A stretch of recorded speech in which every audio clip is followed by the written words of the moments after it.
대한민국의 조용기 목사님을 소개합니다. 저는 오늘 여러분과 함께 예비하시는 하나님이라는 제목으로 은혜를 나누고자 합니다.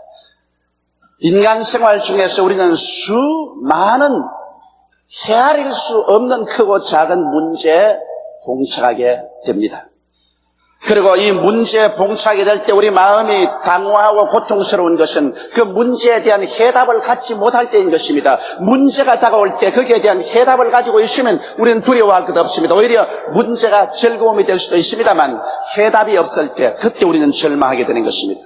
성경에는 하나님께서 당신의 사랑하는 자들을 위해서는 상상을 초월한 문제에 대한 해답을 예비하고 계시다고 확실히 말씀하고 있습니다. 고린도전서 2장 9절에 보면 하나님이 자기를 사랑하는 자를 위해서 예비해 놓은 모든 것을 눈으로 보지 못하고 귀로도 듣지 못하고 마음으로도 깨닫지 못하였다 함과 같음이라고 말씀하고 있는 것입니다. 그러므로 하나님께서 여러분과 나를 위해서 문제에 대한 해답을 예비해 놓은 것을 인간적인 눈으로나 귀로나 마음으로는 깨달을 수 없는 신비한 것이라고 성경은 가르치고 있는 것입니다. 하나님께서 우리들을 위하여 문제의 해답을 예비하고 계심을 알게 될 때 우리는 얼마나 마음이 기뻐지고 담대해지고 어떠한 역경이나 환경에 처하더라도 평안을 잃지 않고 살아갈 수가 있게 되는 것입니다. 그러면 과연 하나님께서 우리를 위해서 어떻게 모든 것을 예비하시는가 성경을 통해서 한번 알아보고자 합니다. 첫째로 구약에서 예비하시는 하나님을 우리가 한번 살펴보십시오. 하나님은 이미 창조에서부터 예비하시는 하나님으로 나타나셨습니다. 하나님께서 우리를 위해서 예비하지 아니하시고 인간이 스스로 예비하기를 원하셨다면 창조의 첫날에 사람부터 먼저 지었을 것입니다. 그래서 사람 보시고 너희들 살아갈 길을 너희 스스로가 예비하라고 하셨을 것입니다. 그럼에도 불구하고 하나님은 그렇게 하지 않으셨습니다. 하나님은 첫날에 어두움에서 빛을 지었었으며 이튿날에 궁창을 지었었습니다. 사한날에 묻이 드러나고 각종 열매 맺는 나무와 풀이 나게 하고 나흘째 해와 달과 별을 지었었으며 다섯째는 공중의 새들과 물속에는 물고기들을 지었었습니다. 여섯째는 각종 곤충들과 짐승들을 지으시고 마지막에 하나님께서 하나님의 형상과 모양대로 사람을 지으셨습니다. 하나님께서 마지막에 사람을 지은 것은 사람이 스스로 자기를 위해서 땀 흘려 예비할 필요 없이 하나님이 예비한 일체의 사물 가운데서 오직 믿음과 순종으로 이를 즐기며 살 수 있게 만들기 위한 것입니다. 그뿐만 아니라 하나님께서는 아담과 하와를 위해서 상함도 없고 해함도 없는 에덴 동산을 예비해 놓으셨습니다. 그곳에서는 무엇을 먹을까, 무엇을 입을까, 무엇을 마실까 염려할 필요가 없었습니다. 하나님을 믿고 순종하면 그 모든 것을 누릴 수가 있었습니다. 하나님은 예비하시는 하나님으로서 창세기에서부터 이미 당신 자신을 계시해 놓으신 것입니다. 우리 하나님께서 성경 전체를 통해서 예비하신 하나님이라는 것은 출애굽 사건에서 더욱 뚜렷하게 보여주고 있습니다. 이스라엘 300만이 모세를 따라서 홍해수가에 나왔습니다. 창이란 홍해수가 넘실거리니 그 홍해수를 건너갈 수 있는 다리도 없고 배도 없었습니다. 그런데 애굽의 바로왕이 전군을 동원해서 이스라엘을 다시 포로로 잡기 위해서 질풍노도와 같이 쳐들어옵니다.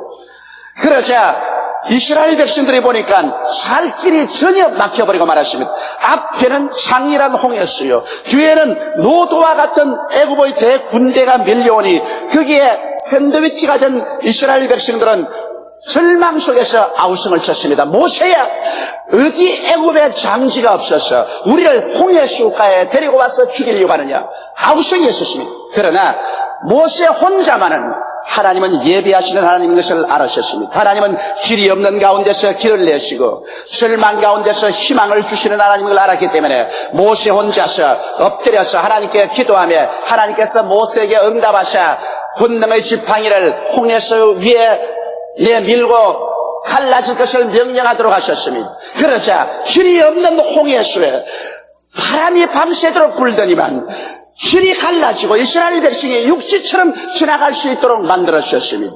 전적으로 인간이 상상할 수 없는 곳에서 하나님께서 문제의 해답을 제시해 주신 것입니다. 하나님은 이미 이스라엘이 알지 못할 때 홍해수 가운데 길을 예비해 놓으신 것입니다. 이스라엘 백성이 수르 광야에 들어가서 사흘 동안 물을 얻지 못하며 목이 타서 죽을 지경이었습니다. 그러자 호수를 발견했는데 뛰어가서 물을 마시보니 물이 써서 마실 수가 없었습니다. 백성들은 그만 그 자리에서 또다시 절망하고 말한 것입니다. 사흘 동안 물을 못 마셨는데 물을 발견하고 마셔보니 독이 있어 그들이 먹자 말자 토하고 배를 안고 뒹굴었었습니다. 또다시 하나님과 모세를 원망하고 고함을 쳤습니다. 모세는 그게 또 알았었습니다. 하나님은 언제나 문제가 있는 곳에는 해답을 예비해 놓으신 하나님인 것을 알았기 때문에 이스라엘이 원망할 동안에 모세는 엎드려 기도했었습니다. 그러자 하나님께서 바로 그 호수 옆에 한 나무 가지를 지시하시는지라 그 나무 가지를 꺾어서 물에 던지니 물이 곧 해독되고 달아져서 백성들이 마음껏 마실 수가 있었습니다. 문제가 있는 곳에 하나님께서는 그 곁에 이미 해답을 예비해 놓고 계신 것입니다. 이스라엘 백성이 광야를 지날 때 그들이 무슨 물을 예비했으며 무슨 양식을 예비했었습니까?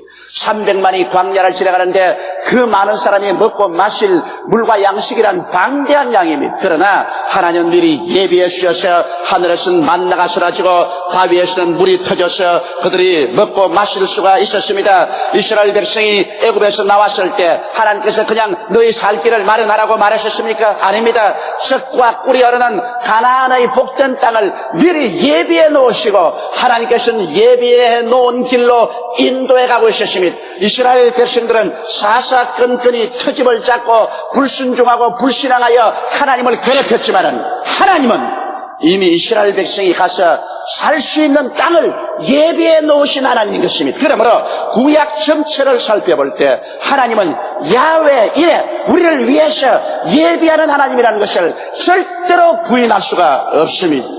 둘째로 우리가 신약에서 예비하시는 하나님을 찾아보십시다. 신약 시대에 들어와서 하나님께서 우리 구원을 예비하셨습니다. 아담과 하와가 하나님을 반역하고 타락한 이후로 인류는 그 영이 죽고 육체는 병들어서 죽게 되고 환경은 가시와 응급기가 나는 저주가 오게 되고 가족들 가운데 분열과 갈등이 생기고 인간은 처참한 절망 가운데 살았습니다. 인간은 이 문제를 해결하기 위해서 종교를 만들어내었고 철학을 만들어내었습니다. 인간은 학문을 발전시키고 과학을 발전시켰지만은 인간의 절망적인 상황에서 스스로를 구원할 수 없었습니다. 죄책과 절망에서 건져나옴을 받을 수도 없고 어디서 와서 왜 살며 어디로 가는지 모르는 허무와 무의미에서 건져 나올 수 없으며 죽음에서 벗어나올 도리가 없었습니다. 인간은 너나 할 것 없이 모두 다 처참한 죽음에 이르는 병든 사람들이었습니다. 누가 우리를 이 사망의 권세에서 건져주랴 탄식하게 된 것입니다. 그런데 하나님께서는 우리를 위해서 구원을 예비하셨습니다. 하나님은 지금으로부터 2000년 전에 그 아들 예수 그리스도를 예비하사 동정녀 마리아의 몸에 태어나게 하시고 이 땅에서 30년 동안 무명으로 지내시다가 요단강에서 세례 받으시고 성령에 충만하여 나오셔서 하늘나라를 전파하셨습니다. 그리고 하나님께서는 이 죄 없고 흠없는 하나님의 아들 예수 그리스도를 우리 한 사람 한 사람을 위한 죄의 대가로서 제물로 삼아 십자가에 올라가게 해서 못 박았었습니다. 제가 찔림은 우리 허물을 인하며 제가 상함은 우리 죄악을 인함이라. 제가 징계를 받음으로 우리가 평화를 누리고 제가 채찍에 맞음으로 우리가 나음을 입었도다. 우리는 다 양같이 그러등하여 각기 제 길로 갔거늘 야훼께서는 우리 무리의 죄악을 저에게 담당시겠다고 이사야는 외쳤습니다. 성경에는 죄를 알지도 못하신 자로 우리를 대신하여 죄로 삼으신 것은 이는 그리스도 예수 안에서 우리가 하나님의 의가 되게 하리 하심이라고 말씀하고 있는 것입니다.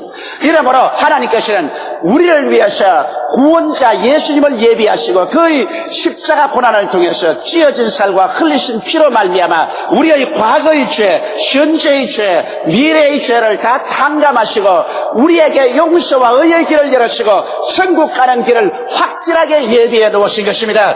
이러므로 이제 우리 인간 스스로 이 힘으로 종교를 만들 필요도 없고 철학을 만들 필요도 없습니다. 인간의 지식이나 과학을 통해서 로켓들을 타고 우주로 올라가서 천국을 건설하려고 할 필요도 없습니다. 우리는 오직 하나님이 이미 예비해 놓으시고 완성하신 우리 주 예수 그리스도를 구주로 모실 때 우리는 흑암에서 광명으로 죽음에서 삶으로 영원한 멸망에서 영원한 구원으로 지옥에서 천국으로 올라갈 수 있게 되는 것입니다. 이렇기 때문에 오늘 남녀노유 빈부 귀천할 것 없이 죄를 지었음에도 불구하고 못났음에도 불구하고 버림을 받아야 마땅함에도 불구하고 죄 지은 그대로 못난 그대로 빈손든 그대로 예수를 구주로 모시고 나오기만 하면은 하나님의 예비하신 구원을 얻을 수가 있게 되는 것입니다. 이러므로 하나님은 야훼 이래 우리를 위해서 구원을 예비하셨으니 예수님께서 가나의 혼인잔치에 간 것을 기억해 보십시오. 예수님과 그 어머니와 제자들이 가나의 혼인잔치에 초청을 받아서 한참 잔치가 무르익는데 포도주가 떨어졌어요. 이스라엘 나라에서 잔치에 포도주가 떨어지면 음식 전체가 떨어진 것과 같습니다. 온 집안이 당황했습니다. 어찌할 바를 몰랐습니다. 그래서 그들이 예수님의 어머님께 찾아와서 우리를 좀 도와주십시오. 포도주가 떨어졌습니다고 말했었습니다. 그러자 예수의 어머님께서 예수님에게 와서 말했습니다. 이 집에 포도주가 떨어졌다. 그럴 때 예수님은 단호하게 말씀하셨습니다. 여자여, 나와 무슨 상관이 있나이까? 내 때가 아직 이렇지 아니하였나이까? 아주 가혹할 정도로 말씀하셨습니다. 왜 그랬을까요? 주님께서 그 어머니 마리아를 무시하려고 그런 것이 아니라 만일 마리아의 말 듣고서 예수님이 일을 했다고 하면 이것을 후대 사람이 사용해서 마리아를 통하지 않고는 절대로 예수에게 나을 수 없다는 또 한 사람의 구세주 마리아를 만들어 놓고 말한 것입니다. 그렇지 않아도 오늘날 가톨릭에서는 마리아를 예수님보다 앞세워서 모든 기도를 마리아에게 하고 마리아를 통해야 예수께 나갈 수 있다는 이와 같은 성서에 없는 가르침을 가르치고 있는데 이러한 것이 확산될까 싶어서 예수님께서는 단호하게 그 어머니의 부탁을 거부해 버렸습니다. 여자여, 나와 무슨 상관이 있나요? 내 때가 아직 이르지 아니하였나요? 그러나 마리아는 어떤 어려움에서도 예수님이 있으면 바로 예수께서 우리 문제의 해답인 것을 알았었습니다. 그래서 하인들에게 주께서 무슨 말을 하시든지 그대로 시행하라, 그렇게 말했습니다. 인간으로 상상할 때 문제의 해답은 없었습니다. 돈도 없지요, 포도주도 없습니다. 절망입니다. 그런데 예수님께서 한참 만에 총도를 부르시더니만 그게 결례통 6개가 있는데 그 결례통 6개 물을 가득가득 채워라 하셨습니다. 그대로 순종해서 채웠습니다. 그러자 그 물을 퍼서 연회장에게 갖다 주라고 말했습니다. 종들이 연회장에게 갖다 주매 연회장이 그 포도주 맛을 보니 기가 막히게 좋은 포도주입니다. 그래서 그가 말하기를 보통 집에 가면 처음에는 좋은 포도주를 내었다가 나중에는 물을 섞어서 희색된 포도주를 내는데 어떻게 이 집에는 처음부터 끝까지 좋은 포도주를 내었냐고 감탄을 했었습니다. 물론 예수를 믿고 살면은 처음부터 끝까지 좋은 포도주처럼 맛 좋은 인생을 살 수가 있다는 것을 증명하는 것입니다. 인간들은 처음에는 아무리 좋았다가 슬슬 식어져서 끝이 나빠지는 것이 되게 많습니다. 그러나 예수가 같이 계시면 처음보다 끝이 더 좋아진다는 것입니다. 우리 인생도 그래요. 젊었을 때보다도 백발이 되었을 때 예수님과 함께 살면 더 좋아진다는 것을 알고 백발이 되는 것을 두려워하지 말게 되시기를 주의 이름으로 축원합니다. 그래서 그게 문제가 해결되었습니다. 또한 벳세다 광야의 사건을 보십시다. 예수님께서 벳세다 광야에 나가면 남자만 5,000명, 부녀자 합치면 약 2만 내지 2만 5천 명이 광야에 모였었습니다. 주님께서 말씀을 전가하며 심취했었습니다. 저도 예수님의 말씀을 직접 좀 들어봤으면 좋겠어요. 얼마나 은혜롭고 심취하겠습니까? 사람들마다 모두 다 취한 사람 같았었어요. 그리고 주님께서 친히 귀신을 쫓아내시고 병든 자를 고치며 거기에 취해서 정신없이 말씀을 듣고 있다가 벌써 해그름이 되었었습니다. 아침에 온 사람들이 점심도 준비 안 하고 왔다가 해그름이 되니 지쳤습니다. 허기증에 빠졌습니다. 그리스도의 사역이 끝나면 사람들은 집으로 돌아가야 되는데 그대로 그냥 들어 눕습니다. 힘이 없어서 갈 수가 없습니다. 성경에는 보니까 예수님께서 이미 그 문제를 어떻게 해결할 줄 알고 계셨다고 말하셨습니다. 그럼에도 불구하고 주님께서 빌립을 부르셨습니다. 그리고 빌립에게 시험해보기 위해서 물었습니다. 빌립아, 우리가 어디에서 떡을 구하여 이 많은 사람들로 먹게 할까? 예수님이 사람에게 어드바이스를 구한 적은 이때밖에 없었습니다. 그러나 이미 예수님께서는 어떻게 하실 줄을 다 알고 계시면서 빌립을 시험하셨습니다. 빌립은 곧장 다른 제자들과 모여서 이논을 했습니다. 이논한 결과에 이론은 여러 가지로 나왔었습니다. 그들은 모두 다 인간적으로 생각했었습니다. 생각해보고 생각해봐도 해결책이 없습니다. 이곳은 광야고 떡 살 곳도 없고 또 시간도 늦었고 또 떡을 살려고 해도 적어도 200데나리 이상의 돈이 필요한데 그 돈도 없다. 그러므로 먹이는 것은 불가능하다. 이 결론에 도착해서 빌립이 대답을 가지고 예수께 나와서 보고하려고 했습니다. 주여, 이곳은 광야요, 떡 살 곳도 없고 군중도 많고 시간도 늦었고 이미 돈도 없으니 이 사람들을 흩어서 각자 동리에 나가서 먹을 것을 구하게 하는 것이 좋겠습니다. 예수님께서는 말씀하셨다. 아니라 너희가 먹을 것을 주라. 그런데 그때 안드레가 기왕 예수님이 먹을 것을 주라고 하시니까 주께서 무슨 일을 하실 것이다. 에라 믿음의 씨앗이나 한번 심어보자. 그래 나가서 어린아이의 점심 도시락에서 보리떡 5개와 물고기 2마리를 가지고 주님께 가져 나왔습니다. 이것은 도저히 그 군중에 비해서 안 될 일입니다.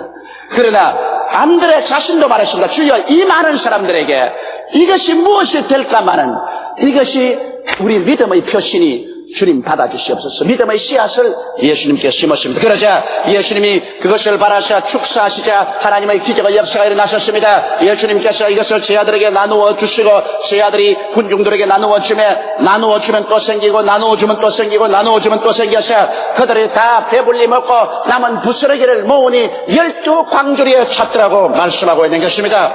이것은 우리 주님께서는 문제가 있는 곳에 반드시 해답을 가지고 계신다는 것입니다. 우리가 기도하지 않기 때문에 해답을 받지 못하지, 기도하면 반드시 주님께서 문제에는 해답을 예비하시는 하나님이라는 것을 우리에게 증명해 주시는 것입니다. 그렇기 때문에 우리가 예수 믿고 사는 사람은 이 세상에 살다가 인간이 당하는 가장 무서운 문제인 죽음이 다가와도 조금 더 겁나지 않습니다. 요한복음 14장 1절로 3절에 주님께서 말씀하기를 너희는 마음에 근심하지 말라. 하나님을 믿으니 또 나를 믿어라. 내 아버지 집에 있을 곳이 많도다. 그렇지 않으면 너희에게 일러시리라. 내가 너희를 위하여 처소를 예비하러 가노니 내가 가서 처소를 예비하면 다시 와서 나 있는 곳에 너희도 함께 있게 하리라고 말씀하신 것입니다. 이러므로 죽음이 다가와도 문제의 해답이 있습니다. 왜냐하면 주님께서 죽음 저 건너편에 우리를 위해서 영원히 있을 눈물과 근심과 탄식과 이별하는 것이나 고가는 것이나 앓는 것이나 죽는 것이 없는 처소를 예비해 놓았기 때문인 것입니다. 이러므로 야훼 이래 우리를 위해서 예비하신 하나님을 우리의 하나님으로 모시고 이 하나님께 의지하고 사는 이상 여러분과 나는 두려워할 필요가 없는 것입니다. 셋째로, 그러면 주님께서 예비하신 해답을 받기 위해서 우리는 무엇을 해야 할까요? 성경에는 하나님이 자기를 사랑하는 자를 위해서 예비해 놓은 모든 것을 눈으로 보지 못하고 귀로 듣지 못하고 마음으로 깨닫지 못하다고 하였으므로 우리 하나님을 사랑해야 하나님이 우리를 위해서 예배해 주신 것입니다. 여러분, 하나님 믿지 아니하고 세상에 사는 사람, 하나님을 미워하는 사람 위해서 주께서 예비하지 아니하신 것입니다. 하나님은 당신을 사랑하는 자를 위해서 예비하시는 것입니다. 하나님을 그러면 내가 어떻게 사랑할까요? 여러분, 하나님을 사랑한다는 것은 하나님의 아들 예수 그리스도를 믿고 예수 그리스도를 순종하며 사는 것이 사랑입니다. 믿지 않고 순종도 아니하면 그건 사랑이 아니에요. 우리가 믿고 순종하면 그 도는 다를지라도 사랑은 시작된 것입니다. 하나님께서는 자기를 사랑하는 자를 위해서 주께서 상세하게 우리를 돕는 예비를 해놓으셨다는 것입니다. 이러므로 오늘 이 시간에 우리가 진실로 회개하고 예수를 믿고 주님 중심으로 살고 주님께 순종하고 살면 우리의 모든 크고 작은 문제 하나님께서는 이미 해답을 예비해 놓았다는 것을 알아야 됩니다. 하나님 편에서 볼 때 가장 최선의 해답을 우리 위해서 예비해 놓은 것을 알아야 되는 것입니다. 그리고 또 우리가 알아야 될 것은 우리가 하나님께 해답을 구할 때 수평적인 해답이 아닌 수직적인 해답이 있다는 것을 알아야 되는 것입니다. 사람들은 수평적인 세상에서 삽니다. 그러므로 눈으로 보고 귀로 듣고 냄새 맡고 맛보고 손으로 만지고 그리고 체험한 것으로 해답을 얻으려고 하는 것입니다. 그러나 하나님이 우리에게 주시는 해답은 길이 없는 가운데 길을 내는 수직적인 해답인 것입니다. 수평적인 세계를 아무리 살펴봐도 절망입니다. 오른편을 봐도 절망이요, 왼편을 봐도 절망이요, 앞을 봐도 절망이요, 뒤를 봐도 절망이요, 어느 곳이 가나 절망입니다. 그러나 사람들이 잊지 말할 것은 오른편, 왼편, 앞을, 뒤를 봐도 길이 막혀 있어도 위로는 길이 뚫렸다는 것을 알아야 되는 것입니다. 하나님께로부터 해답이 오는 것이기 때문에 우리들은 문제를 당할 때 무릎을 꿇고 하나님께 수직적인 방향으로 기도를 해야만 되는 것입니다. 우리의 해답은 수직적인 해답인 것입니다. 수평적인 해답이 아닌 것입니다. 하나님께서 우리의 인간이 보지 못하고 듣지 못하고 마음으로도 생각지 못한 기적적인 방법으로 해답을 주시는 것이기 때문에 우리는 하나님께 기도해야 해답을 받을 수가 있는 것입니다. 여러분, 믿음으로 기도하지 않고 해답을 받을 수는 절대로 없습니다. 그렇기 때문에 예수께서도 말씀하기를 구하라 주실 것이요 찾으라 찾을 것이요 문을 두드리라 열릴 것이라고 말하셨으며 무엇인지 내 이름으로 내게 구하면 내가 시행하라고 말하셨으며 너희는 내게 부르짖어라 내가 내게 응답하겠고 크고 비밀한 일을 내게 보여주리라고 말씀한 것입니다. 이것은 우리의 해답이 수평적인 면에서 오는 것이 아니라 수직적인 면에서 오기 때문에 하늘에서 해답이 오도록 부르짖어 기도하라는 것입니다. 우리가 기도할 때 의심하고 기도해서는 안 됩니다. 믿음으로 기도해야 됩니다. 성경에는 우리가 믿음으로 구하고 의심하지 말아야 된다고 합니다. 의심하는 자는 마치 바다에 바람에 밀려 이동하는 물결 같으니 이러한 사람은 무엇을 구하여 주께 얻을까 생각하지 마라. 두 마음을 품어 정함이 없는 자라고 말한 것입니다. 하나님께서 절대로 나에게 해답을 주신다는 확실한 믿음을 가지고서 우리는 부르짖어 기도해야만 되는 것입니다. 그리고 여러분, 우리가 하나님께 기도할 때 성령님의 인도를 항상 기다려야 되는 것입니다. 여러분과 나의 해답으로 이끄는 분은 성령이신 것입니다. 성경은 말씀하기를 하나님이 자기를 사랑하는 자를 위해서 예비해 놓은 모든 것을 눈으로 보지 못하고 귀로도 듣지 못하고 마음으로도 생각지 못했담 같으니라. 그러나 성령은 이 모든 것을 우리에게 보이시나니 성령은 하나님의 깊은 것이라도 통달하시느니라고 말씀한 것입니다. 성경은 하나님께서 성령을 보내셔서 우리를 위해서 예비하신 은혜를 깨닫게 하려 하심이라고 말씀하고 있는 것입니다. 이러므로 여러분, 우리의 생활 속에 하나님의 성령을 인정하고 환영하고 모셔드리고 의지하고 우리가 기도할 때 성령께서 해답으로 인도해 주시기를 간절히 간구해야 되는 것입니다. 하나님의 성령은 우리의 마음속에 뜨거운 소원이 일어나게 해서 그 소원을 통하여 해답의 길로 이끌어 주시기도 하시고 온 우리의 기도할 때 마음에 뜨거운 확신이 들어와서 눈에는 아무 증거 안 보이고 귀에는 아무 소리 안 들리고 손에는 잡히는 건 없어도 마음에 아주 하늘과 땅을 움직일 만한 확신이 들어와서 이 길로 간다는 신념을 주어서 문제 해답으로 이끌어 주시며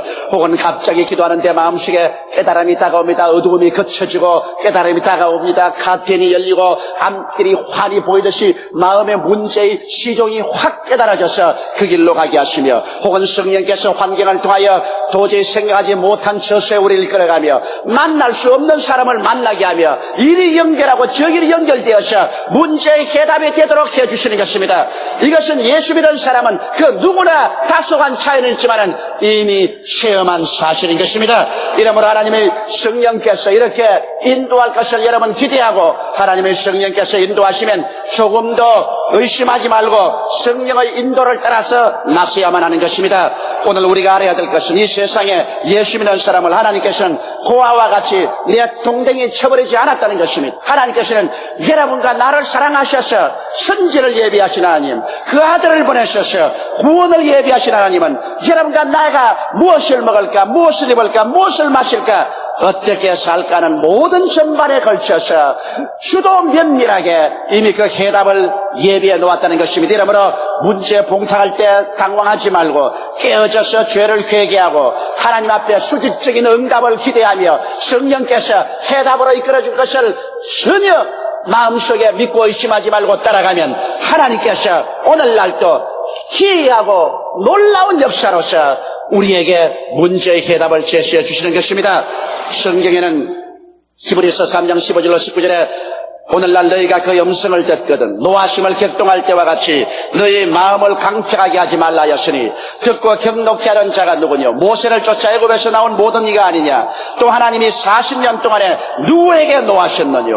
범죄하여 그 시체가 광야에 엎드려진 자에게가 아니냐? 또 하나님이 누구에게 맹세하사 그 안식에 들어오지 못하려 하였느냐? 그 순종치 아니하는 자에게 아니냐? 이로 보건대 저희가 믿지 아니하므로 능히 들어가지 못한 것이라고 말하고 있는 것입니다. 하나님이 가나안 땅을 예비해 놓았지만 구약 이스라엘 백성은 광야에서 하나님을 불신앙하고 불순종하고 사사건건이 하나님께 터집을 잡다가 버림을 당하고 마는 것입니다. 오늘날 우리들은 이 인생 광야를 살면서 하나님께서 인도하실 때 하나님을 믿고 순종하고 하나님이 예비한 곳에 들어가서 놀라운 하나님의 은총과 축복을 누리게 되시기를 주님의 이름으로 축원합니다. 여러분의 문제는 해답이 있습니다. 하나님은 여러분을 위해서 모든 것을 예비하고 오늘 여러분 향해서 말씀하고 계십니다. 수고하고 무거운 짐진 자들은 다 내게로 오라. 내가 너희를 쉬게 하리라. 다 같이 고개 숙여 기도드리겠습니다. 전능하시고 거룩하신 우리 아버지 하나님, 우리는 이 세상에 살면서 인간의 수단과 방법으로 몸부림치고 노력해봤자 무의로 돌아간 때가 많습니다. 불가능에 부딪혀 산산초강이 난 경험도 있습니다. 하나님 아버지, 우리가 예수를 믿고 주님 앞에 나와서 이제 하나님의 성호를 찬미하며 우리를 위해서 길이 없는 곳에 길을 마련하시고 실망해서 소망을 주시는 하나님을 바라봅니다.